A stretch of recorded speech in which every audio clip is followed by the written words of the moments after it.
welcome, welcome, welcome. Good to see you.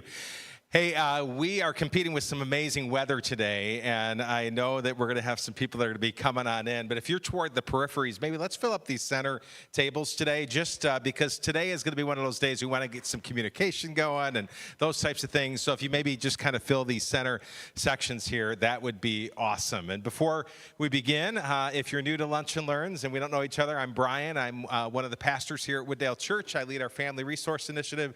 And one of the joys that we have is throughout the year, we have Lunch and Learns on most Thursdays, and those happen from around noon until 1 around a variety of topics.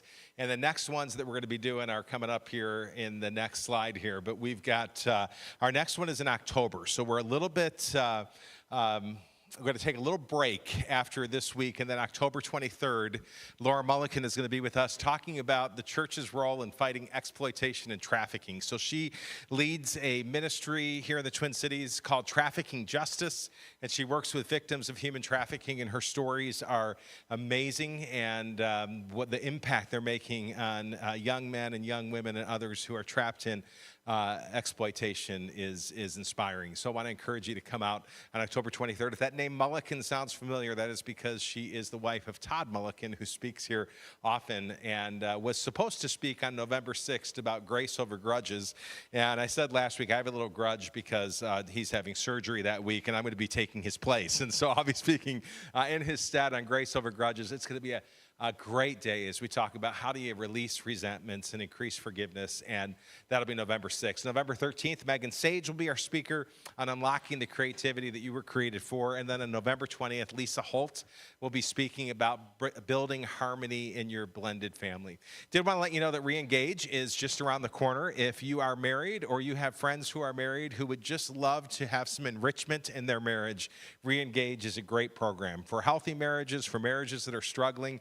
Just a way for couples to come together and communicate and work around 14 areas that every marriage has the opportunity to improve. And that's going to be happening on Wednesday nights this year instead of Tuesdays, starting on November 5th. So I want to make sure that you are aware of that. And then finally, if you have collectors in your life, this room is going to be filled tonight with collectors of all sorts of cards. And there are going to be about 200 people in this room tonight, including Kevin Tapany, who won Game 2 of the World Series for the Minnesota Twins back in the day.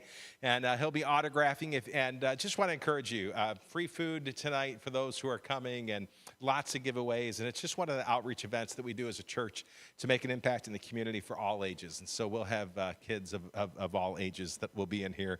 And I love watching the 80-year-old kids playing with their cards. All right, we have a fantastic guest speaker today. I have known Adam Erwin for a couple of decades. I met him first when I was the youth pastor here at Wooddale, overseeing our high school group. And he was a young, burgeoning author at that time who had written his first book, I believe it was, on how to thrive in your faith while in college, if I recall that correctly, and asked if I'd read a copy of his book and just give him some feedback. And over the years, Adam has continued to write a number of books. He is the author, most recently, though, of the book Lessons from Coach, Restoring Empathy, Curiosity, and Being Present One Flight at a Time. And so when I first saw the title, I was thinking that we're talking about lessons from a baseball coach or a football coach, but it's coach class in an airline. And there's a book, and it's on the table, that he'll be referring to today. And I just want you to know that this book is phenomenal. And it is available afterwards for $20 a copy. And there are stories in there. You're going to hear some of those today as he speaks about how conversations between you and the person next to you, and just kind of in this distracted world that we live in, taking the time to be empathetic, to hear somebody's story, can make a difference, and you're going to love that. He has been a featured guest on Focus on the Family, on Fox Business Channel, on KARE 11, WCCO, and he can be found on several podcasts. In his book, Lessons from Coach, that is a book that has been a favorite for book clubs. It is actually just selected as a piece of curriculum for a college in Illinois, replacing the book Tuesdays with Morrie, which was a book that made a huge impact. And that college said, we were looking for a Tuesdays with Morrie type book for this generation, which I think is really, really cool. And so would you welcome up Adam Erwin as he comes to speak? Brian, thank you very much. I'm going to turn on camera number 2 down here. Always want to make sure that, there we go. It is a privilege. I have had this date circled on my calendar for months. I'm so excited to be with you in this room today. If you happen to notice, and I was a little concerned, the photo that I sent Brian originally, the one that's outside that was on the scrolling thing before, I'm in a blue shirt. The book came out in November. Lessons from Coach came out in November. I took some headshots in January. When I got them back from the photographer, I learned that no Minnesotan Caucasian should ever take headshots in January. I looked like I had tuberculosis, like I was Doc Holliday from Tombstone. So I was concerned that this may have been confused with some sort of GoFundMe for my failing health. But I'm here to report that everything is just fine. We get to talk about something much better than that today, how to meaningfully connect with distracted people. I'm going to tell you something that you already know. We're distracted. We are distracted. We have phones in our hands constantly. The average person in America checks their phone 205 times per day, which is every 5 minutes of their waking hours. The National Council for Safety reports that we have 1.6 million car accidents a day attributed to cell phone use and texting. We're distracted. That comes down to 4,838 car accidents a day just from phone use. It's no wonder our premiums are where they are for insurance. We don't even experience life like it's designed to be experienced. We take 5.3 billion photos per day globally. And in America, it comes down to 20.2 photos per person per day with a phone. There's nothing wrong with taking a photo or a video. But can we agree with the idea that maybe sometimes in our effort to capture the moment, we miss the chance for the moment to capture us? That's kind of what's going on today. We're distracted. A couple of weeks ago, I'm at a produce stand. It's one of the ones, it's at a gas station. It only pops up in the fall time. And I drive by just to see if there's something there that I can't live without. And as I'm scanning the produce, the lady that's tending to it, she comes up and she looks at me and she goes, "You look like someone that could use a good peach." And I said, "Oh, I appreciate the idea. I had a peach a couple weeks ago from the store, and it wasn't exactly what I was looking for, so I think I'm going to pass on that offer today." And almost in her best Kramer from Seinfeld, she goes, "That's not a peach." And she hands me, she goes, "This is a peach. Try this." And I take a bite, and the juices start flowing down my cheek, onto my shirt, and I don't care because the peach is so good. That was a peach. And she starts to explain the difference. She said, "The peach you got at the other store, it was plucked early from the tree. It was injected to make sure that it had a certain type of color to it. It was frozen and sent on a truck weeks ago. This peach was pulled yesterday from the tree. It was put right on a truck and delivered right to this stand. That was synthetic. This is organic." Isn't that what we're struggling with today? With our phones. We're texting, and we might FaceTime. We might call if we choose to use the phone app on our phone occasionally. We're commenting on social media. That's synthetic. The organic experience of getting in front of one another and connecting meaningfully seems to be evaporating right before us.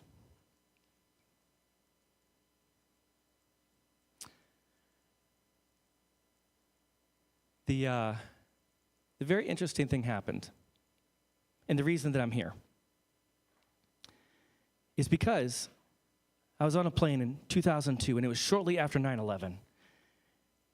And if you remember your first flight after 9/11, you might recall it was different. It was different. I remember going through the security line, and you're taking off your belt and some of the layers of your clothing, and that was weird. And the military was there with their guns for several months, if you recall. And then I'm going to the gate, and I'm trying to figure out who the bad person is on my flight.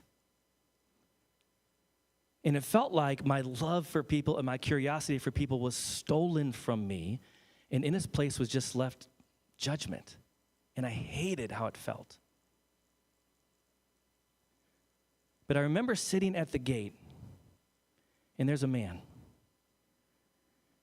And he stuck out. I can remember like it's yesterday. He had one leg that was grotesquely larger than the other. He had what appeared to be boils kind of all over his body. He was there with his bride. They're both in their 60s, I would imagine. And she's clutching onto him, and he's hanging onto her, clearly uncomfortable, because he knows all of the eyes are on him. And I thought to myself, instead of looking for the bad guy on my flight, I wonder about that guy. What's his story? Turns out they were my seatmates. He had the aisle, she had the middle row, I had the window. Over the course of our flight, he nods off and falls asleep, and I get a chance, and I turned to her at some point. I said, "Hey, is he okay?" And she says, "Do you mean to ask what happened?" "Yeah, what happened?" And she said, "We live in Hawaii. I met him. He was a surfer, this stud, the most gorgeous man I've ever met, by a lot. He was handsome, and we started dating, and we fell in love, and we got married. And then one day, his body started to change and fight him, and we didn't understand what was going on, and things kept getting worse and progressing. And then eventually a diagnosis revealed something called elephantiasis. It's a type of lymphema. And the way that you get elephantiasis is a mosquito bites someone that has this virus, and they go, and that mosquito bites you. And that's how you get it. He didn't earn it. He didn't do anything wrong. He just lived in a tropical island where mosquitoes can bite someone with the virus and transmit it to you. He got bit by the wrong mosquito. In case you don't know what elephantiasis looks like, that. There's a boy. The lymphatic system just doesn't flush and work correctly. That's his future. That. Can you imagine? The best part of our story, the very best part, is when we lean in with intention and we can hear about what happens with somebody else, when we can get their story. Brian, I'm alerted to the fact that the two presentations that I sent you are not this one. Yeah, these slides are not lining up with. And it could have been that I just sent you a file that.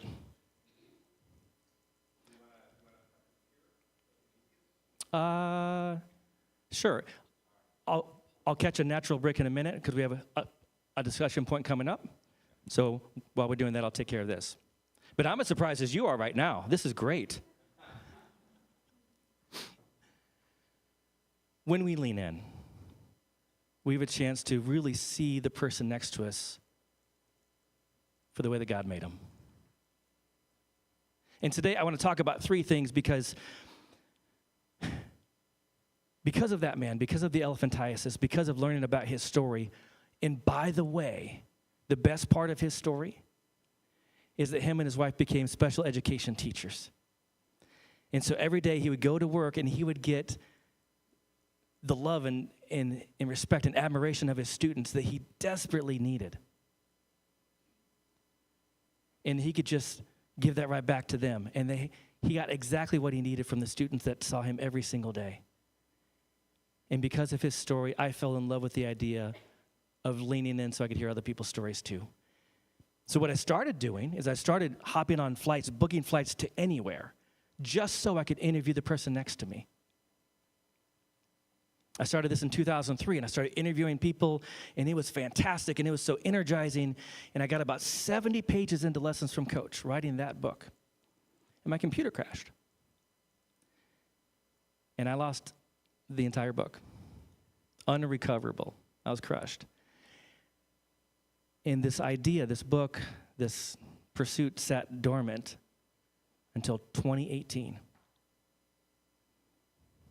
12 years of nothing. And one day I wake up and my family's gone. I find myself in the midst of divorce, and I need new reasons to get out of bed because all of my reasons are gone. Lessons from Coach was waiting for me. So I started booking flights December of 2018. And I ended up interviewing over the course of 5+ years, 33 people. And I have a question for you. If I'm just interviewing one person per flight, and I interviewed 33 people total, how many flights do you think it took for me to secure 33 interviews? So I'll take a couple guesses, and if you already know the answer because you know me, lay low, hang tight for a second. So if you have a guess on how many flights it may have taken for me to secure 33 interviews, what is your guess? 43. That's a great guess. Anyone else? 5. 5 and 43. Any other guesses? The total of flights that it took to secure 33 interviews was 36. And each time I sat down with people, I told them about the project, about the book I was writing, that I wanted to interview them to be able to learn about their story, see the value in them, and share that with other people. 33 times out of 36, the person next to me on a plane said, okay.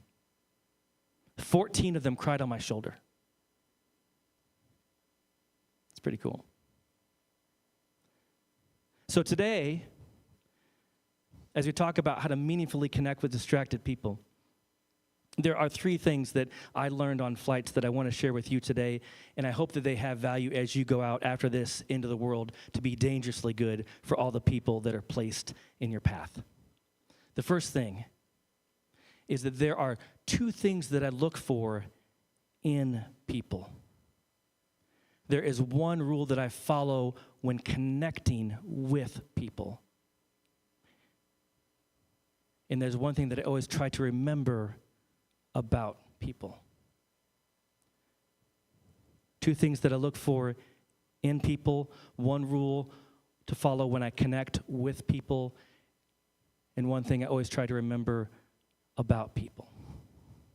That's where we're going today. So the 2 things that I'm looking for in people, the very first flight I ever had, it's in chapter 1, December 3rd. It's a flight to Denver, December 3rd, 2018.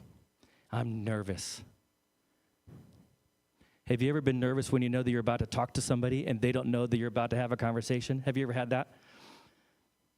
Sweating like crazy. And so as the conversation begins, we kind of get into it. And I had decided in advance I was going to have 7 questions I would ask everyone. So we get warmed up. I'd ask them some questions about where they live. Do they play any sports growing up? Are they married? What's their family life? And then after they get warmed up, I call them my core questions. I have 7 core questions. Because as you answer them, I learn a bit about who you are at your core. And so the lady that I'm talking to, question number 2 is, what was the best day of your life? What was the best day of your life? And she turns to me and she says, the best day of my life was, I just signed up for Be the Match. It's the bone marrow donation for people who have leukemia. And they've just changed the name recently. Like right after the book came out, they changed the name. I'm like, got to edit the book again. She had just signed up for Be the Match. She's 2 weeks after signing up. And she gets a call from Be the Match, and they say, hey, there is an 18-year-old with leukemia. She is dying. She desperately needs a bone marrow transplant. Can you help? She goes down to the Mayo Clinic. She meets with the doctors. She's very impressed with the team of doctors. No ego, all outcomes. She loves what they do. She agrees to the procedure. And they tell her, hey, what we're going to do is drill 4 holes into your pelvic bone. We're going to extract this bone marrow. We're going to give it to her. You are going to wake up, in spite of medications, in incredible pain. So she goes through the procedure, wakes up 4 days and weeks on end in incredible pain. And the best day of her life is the day that she saves a stranger with cancer. I sat next to a superhero that day. How many of her coworkers, how many of her friends, her neighbors have no idea that she has a cape? How many of your neighbors have a cape that you just haven't seen yet? One of the things that I always look for in people is their cape. Everyone has a superhero facet about them. And almost like a gem at a jewelry store, you only see it if you really get close and have the special little monocle that you can see all the facets. It takes time sometimes to see the superhero facet in somebody else. All of you have patiently waited. You have Post-it notes, and I see you staring at them. The bottom Post-it note, it's blue. And what I'd like you to do is to take that blue Post-it note, and I'd like you to write down 2 things to look for in people. At the top, write down 2 things to look for in people. Number 1, a cape. And I want you to spend just a minute after you've written that down, 2 things to look for in people. Number 1, a cape. And I want you to spend a minute, talk with the other people at your table. Tell them about your cape. Just 1 sentence. My superhero facet might be, I'll give you an example. Like in my case, I'm an intentional dad. I have very specific intentional time with both of my daughters every single day. My little superhero cape is that I'm an intentional dad. So spend just a minute, 1 or 2 sentences, go around your table and share with what you think might be your superhero facet. Tell your neighbors about your cape. Go.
Okay, let's go maybe about 30 more seconds if we can. So just kind of wrap it up, talking about your superhero cape.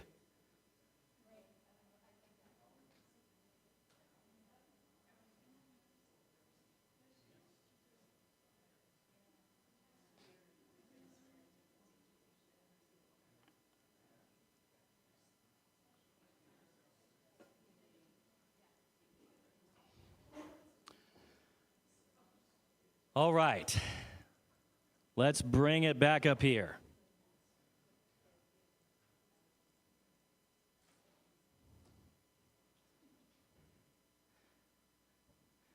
Part of the reason I wanted you to share what you think your superhero facet might be, what your cape might look like, part of the reason I wanted you to do that is because sometimes when you think about it in yourself, it's a little easier to see in other people. So thank you for indulging me. It takes a little courage to do that. Thank you so much for doing that. So we've covered one thing that I look for in people, and there are two. Here's the second one. I'm on a flight from Seattle to Minneapolis. It's a red eye. I'm not expecting to interview anybody. No one looks like they want to talk. But here comes Trent, and he's bopping down the road. He's the last guy on the plane. Looks like he just had 5 cups of coffee. My type of guy. And so he sits down in the seat next to me, checks his ticket. He goes, "Oh, I'm supposed to be over there." He goes, "But maybe I'll just sit here." I said, "Well, if you do, there's a cost." I tell them about my book project and that I'm interviewing people. He goes, "Let's go." Love this guy. And in very short order, how personable he is. He's witty, he's sharp, he's funny, he's engaging. Love this guy. And in the course of our interview, we get to question number 3. And I had mentioned at the outset that of the 33 interviews, 14 people cried on my shoulder. It's because of question number 3. Question number 2 is, what was the best day of your life? Question number 3 is, what was the worst day of your life? As Trent starts to answer, he goes, "Well, I was in middle school. And I'm sitting in class, and here comes one of the school counselors, and she comes into the classroom and whispers to the teacher, and I'm called to the front, and the school counselor escorts me down to her office, and she sits me down and proceeds to tell me that my dad had just committed suicide."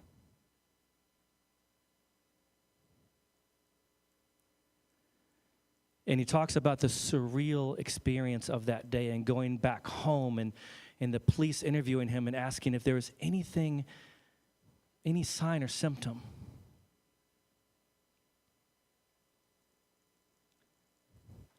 And he said, and shortly after that is when my drug use started. First it was marijuana, then it turned to cocaine and alcohol. And when I met him in Seattle for that red eye, he was 12 hours out of rehab. He had spent 3 months, 30 days inpatient, 30 days in and out, 30 days outpatient. This was his first adventure back into the wild, and I'm sitting next to him. The second thing I look for, and feel free to write this down on your blue Post-it note. The second thing I look for in people is something heavy. Everyone is carrying something heavy that you cannot see. I'm not going to ask you to share this, but I just want you to take a moment and think about right now, what's your something heavy? Most of us have one. I know I do.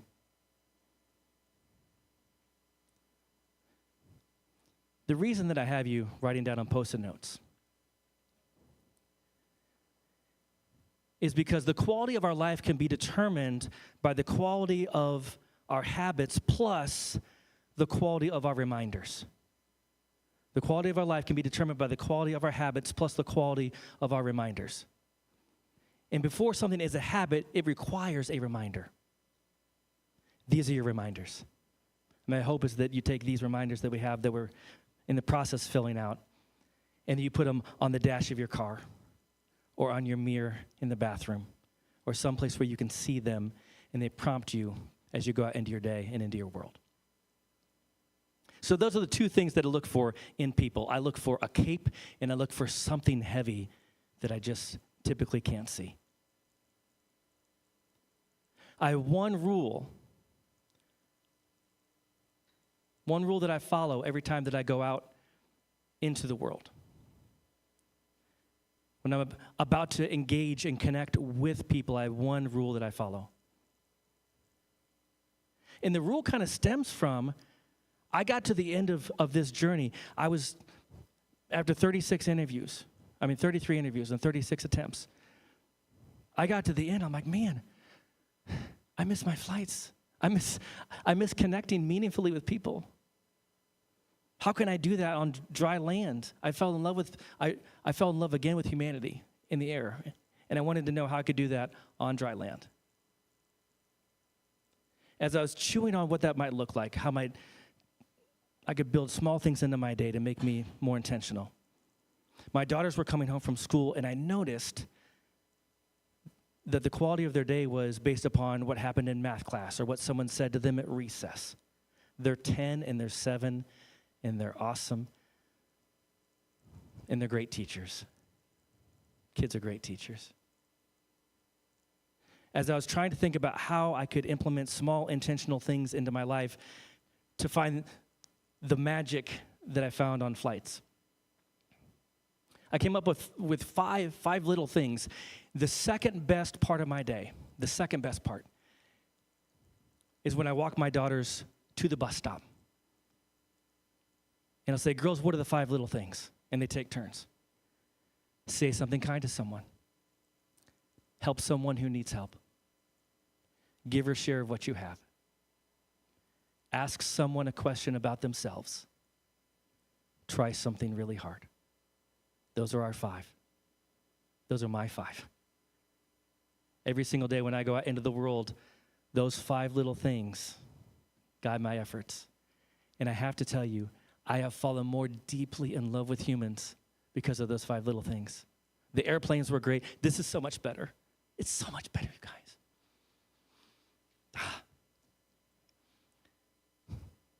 I took 2 of those, and I made them into one rule. And this is the one rule that I follow every single time that I go out into the world. I call it the rule of 1. Green Post-it note. If you could write on your green Post-it note at the top right, rule of 1.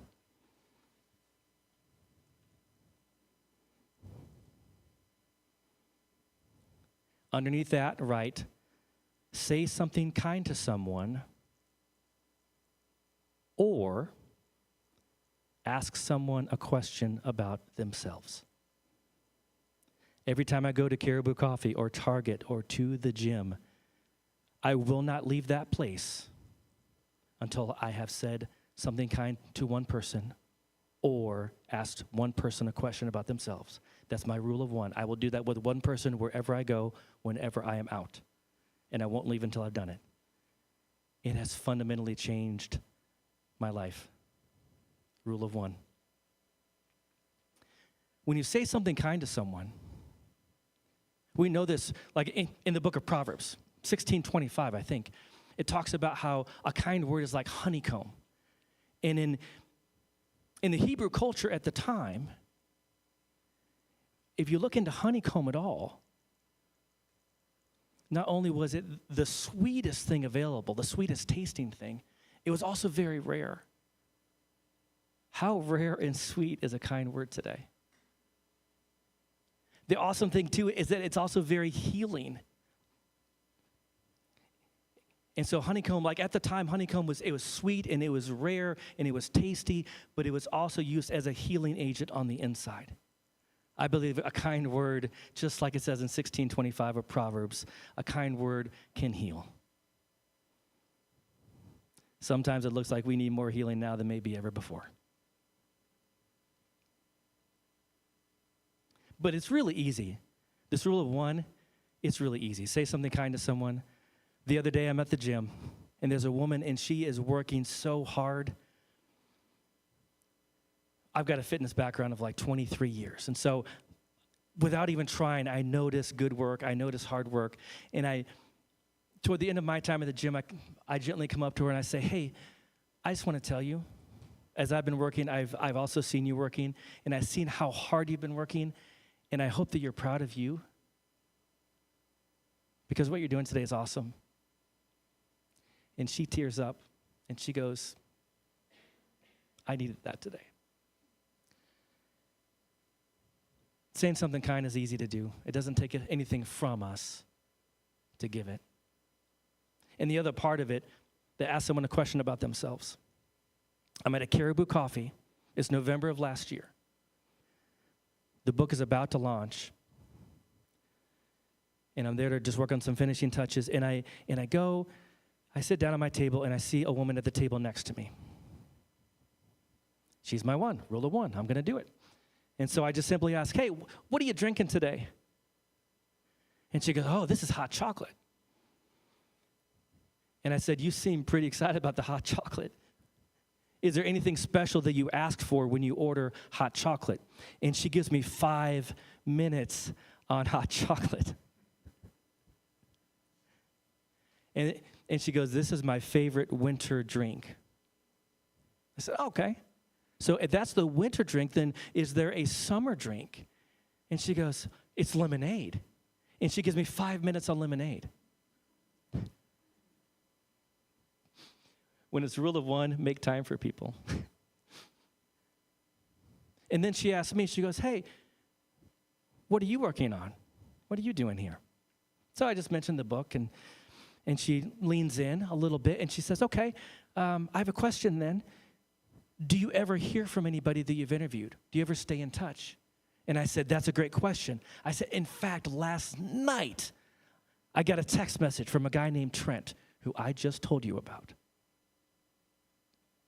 And I said, I've been worried about him because I haven't heard from him in a long time.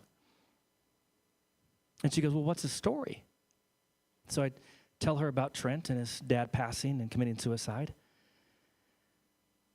And she stops and she turns away. And then she turns back and she goes, 20 years ago, my dad also committed suicide.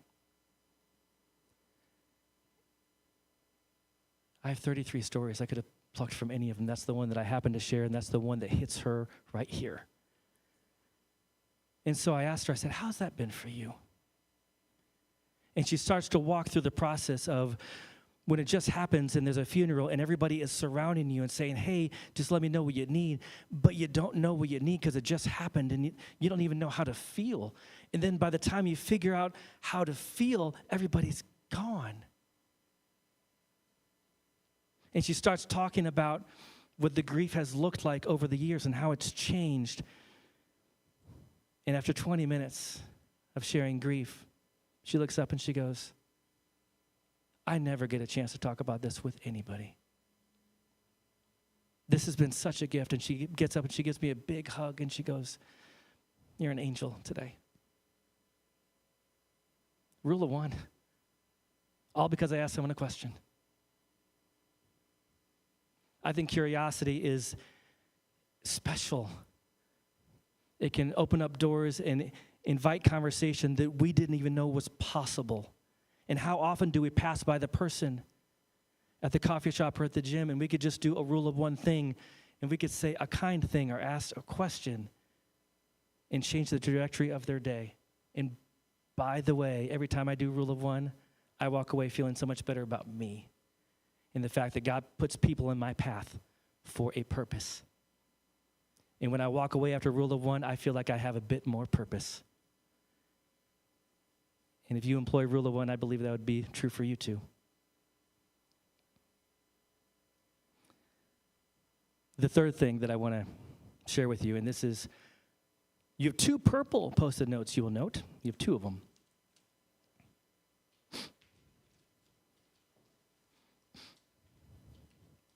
I want to draw your attention to the caffeine that I'm about to consume. coffee tastes better the day after kids go to school. I'm not sure if you've noticed that. I was at Target the day after the kids are going back to school. People are humming. They're skipping down the aisles. I think we just crave routine sometimes, and coffee just tastes different when it's quiet. Of course, I love my kids, but it's like, man, on my coffee mug is a note from my youngest, my 7-year-old, Anna. And it says, "Can you play with me? Love, Anna." When I received this note, I was sitting at my computer and I'm typing away. The door is open. I'm available for conversation. And she walks up, puts it on my door, smiles, and runs away. Now, something you may know about a note from a child. This note has an expiration date. I don't know when it is. Parenthood is like a list of invitations with invisible expirations, isn't it? I'm not sure if I have 6 months, 2 weeks, or 2 years for that note. But at some point, she's going to stop asking, "Daddy, can you play with me?" But what's behind the note, what she's really saying here, and this is why I want you to write down something here on the purple note, what she's really saying is, can you please spend time with me? Because I need to feel connected with you. That's what so don't write that down yet. Everybody has a, can you please, because I need. So on the first purple Post-it note, could you please write down, can you please blank, because I need blank. Can you please blank, because I need blank.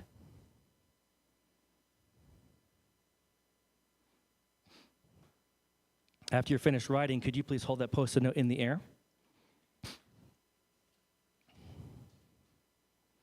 And now, indulge me. Just indulge me here. Stick it on your forehead. And look around. Look all across the room at all the can you please because I need. When you go to the coffee shop or to work or to your neighbor's house or to the gym or to the store, every single person that you see and pass by has a can you please because I need.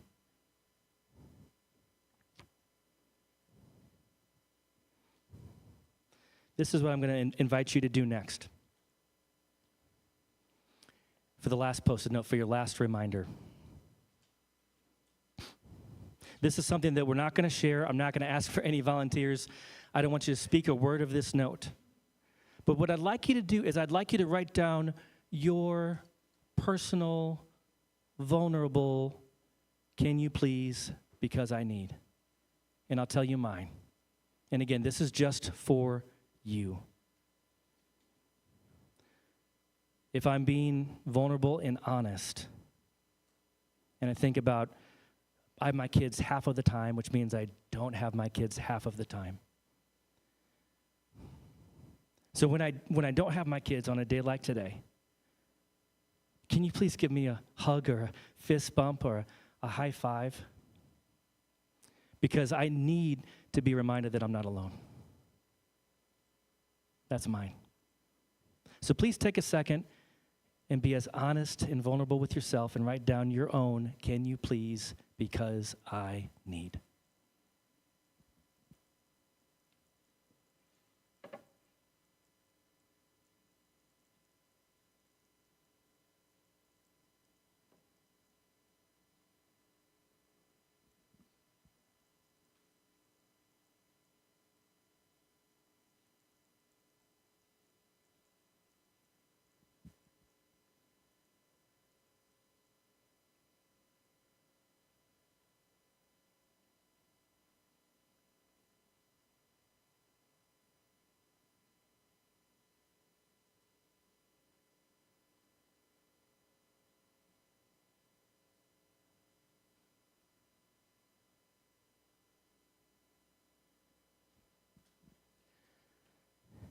as you finish writing,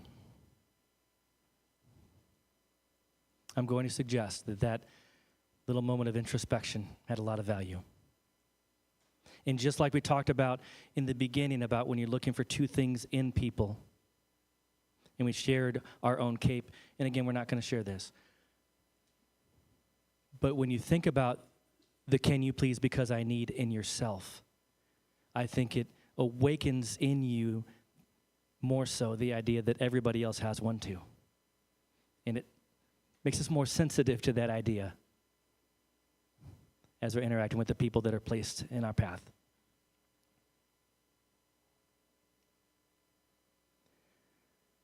So now you have reminders. Because the quality of our life is determined by the quality of our habits plus the quality of our reminders. And my hope is that these reminders turn into habits for you. I hope that we get into a place where you can look for two people, look for two things in people, that you can look for their cape, that you can look for the heavy thing that they're carrying that we just typically can't see. I hope that you follow the rule of one when you're about to connect with people,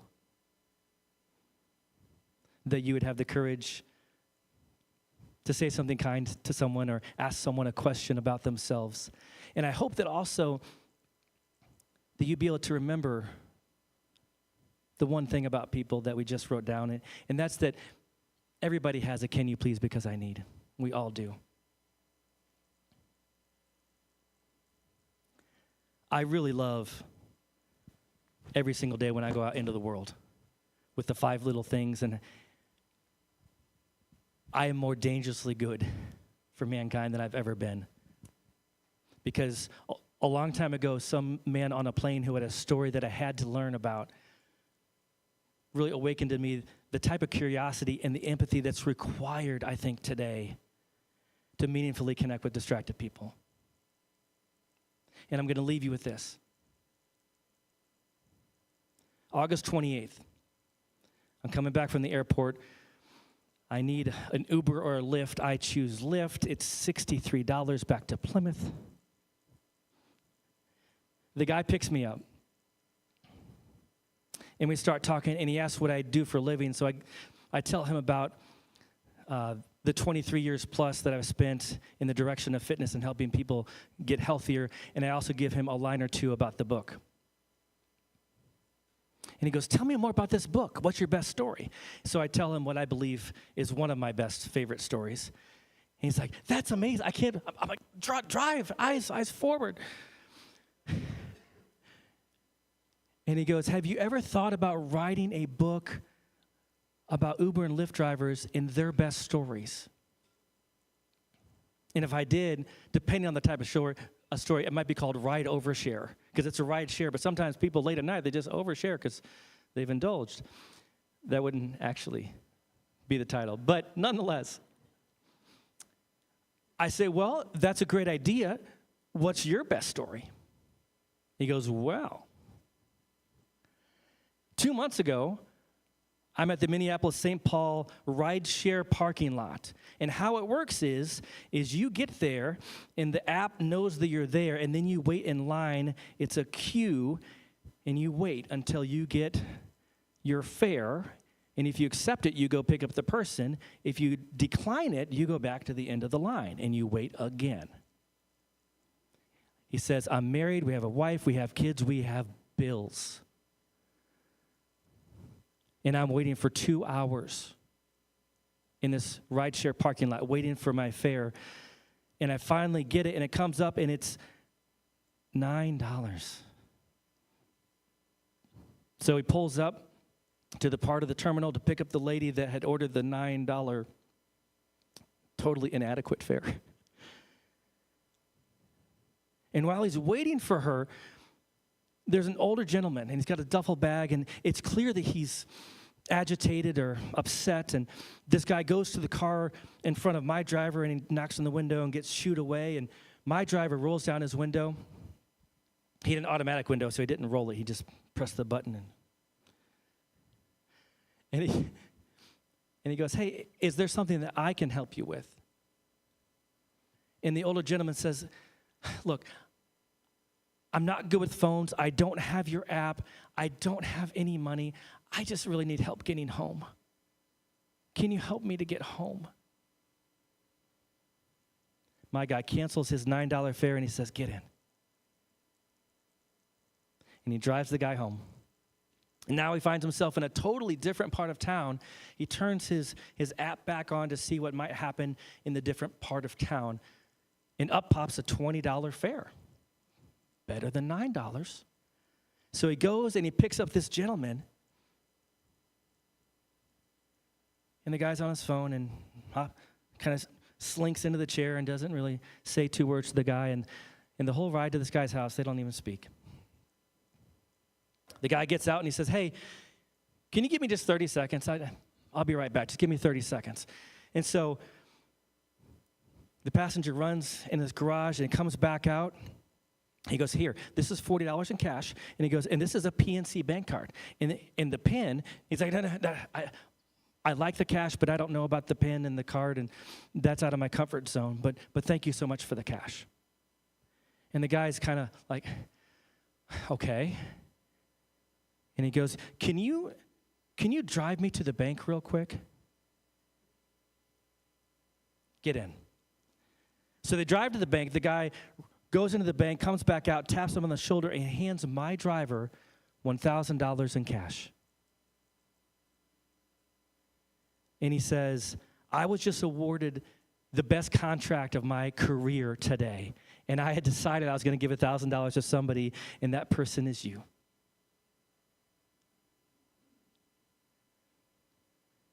My driver only meets $1,000 guy because he took that older man home for free. Their paths do not cross unless he does that. And I wonder, as we wrap it up, I wonder how many times there's a chance for us to do the good thing, the obedient thing, that positions us for the blessing that we can't see yet. And what I would propose to you today is that these little reminders are kind of like they position you to do the good thing, and there's something around the corner for you that you can't see yet. And I believe that's just how God works. I'm so grateful to have this time with you. Thank you for joining me on this little journey. My hope and prayer is that as we part ways, that these little reminders turn into something that could become a habit, but more importantly, that as you go out into the world, you are dangerously good for all the people that God places in your path. Thank you so much for your time. God bless you. Adam, thank you. I love Adam. I love the questions that Adam asks. I love the curiosity that he has with people. I got a couple questions for you just to kind of follow up. So when you asked these questions on an airplane, 33 times out of 36 times people said yes and agreed to be interviewed. Have you done this not in an airplane, just kind of in day-to-day life too? No. I thought about different ways to do it. And when I first started this project, the Lessons from Coach project, I was driving for Uber and Lyft. All of my money at the time was going toward divorce. I didn't have 2 nickels to rub together. And so I would take people, they'd hop in my car on a Friday night, and I would raise funds for my flights by driving for Uber and Lyft part-time on the weekends. And that was so fascinating, and that was the closest I got. Yeah, because you have a captive audience. Oh, they're more captive than they know. But people are awesome, and they're fascinating if we simply lean in. Yeah. And my 5 little things are the ways that I lean in currently, which also, sneak peek, is the next book. But it's so much, there are so many ways to win when you lean in with people. Yeah. I encourage you to do whatever you can to do it. Yeah, so if you all were to take a next step today, just kind of, you come to a lunch and learn, you hear somebody talk, it's an inspiring talk, it's a great book, really want to encourage you to think about picking that up. But think about maybe asking some of those questions, right? So the 5 little things, or asking some of the questions in the book, and maybe yourself do a little experiment this week. And one of the things I've been doing is run into our 7 Corners coffee location on the West Bank of the University of Minnesota, where you have all these grad students, and they're busy, and they're at a busy season of their life.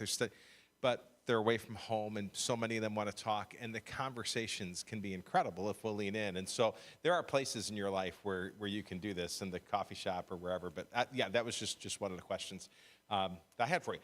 We've got like 4 minutes if somebody wants to ask this guy a question. So somebody have a question today about the book, about the experiment of interviewing people, or something that is just on your heart after hearing this. Yeah.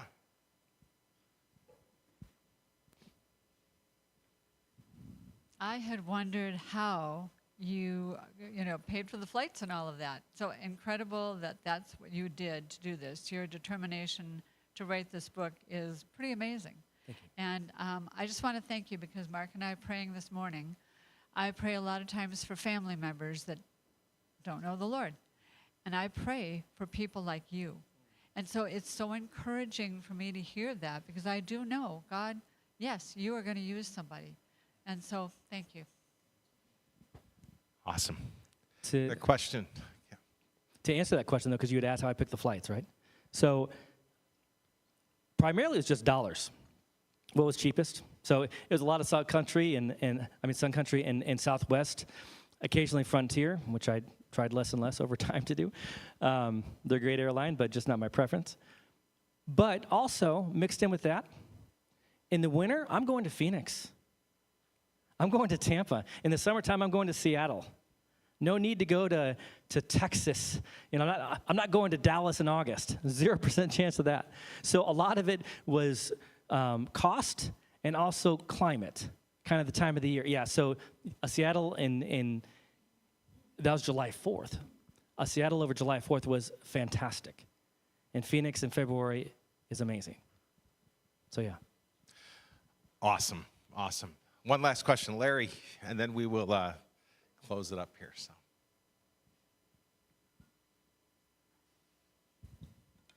don't you find the most important thing is listening? Because that's usually what I use as my gift, is listening and then trying to help.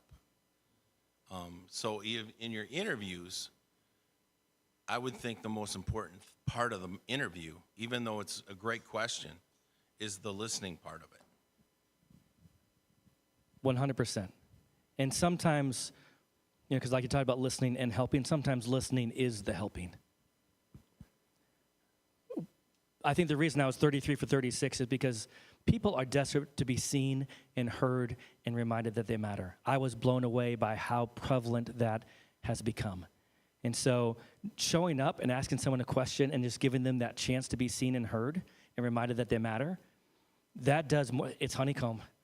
It is so good for the soul. So yeah, being able to ask one question and just sit back and just listen is a lost art, and it has more value than I think sometimes we realize. Thank you for pointing that one out. all right. Yeah, really quick. I promised one last, but we'll let you.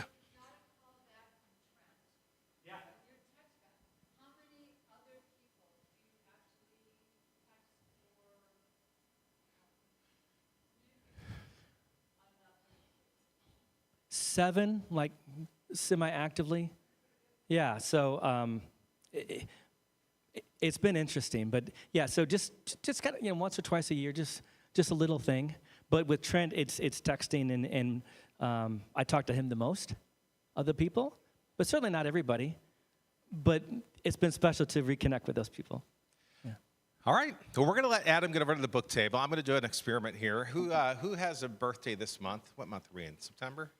You got a birthday in September? Congratulations, you won a book today. So, Adam, I'll be covering these books. All right. Anybody here for the first time today? First time at a Lunch and Learn? Anybody? Second time? Second time? All right, you get a book today. Congratulations. All right, so the two of you get books today. And our next Lunch and Learn isn't going to be till October 23rd, so we got a little bit of a break here because of a lot of other activities that are happening at Wooddale over the month of October. So thank you for coming today. Keep paying attention to the schedule. We're going to have pretty solid in October and November. Have a great day.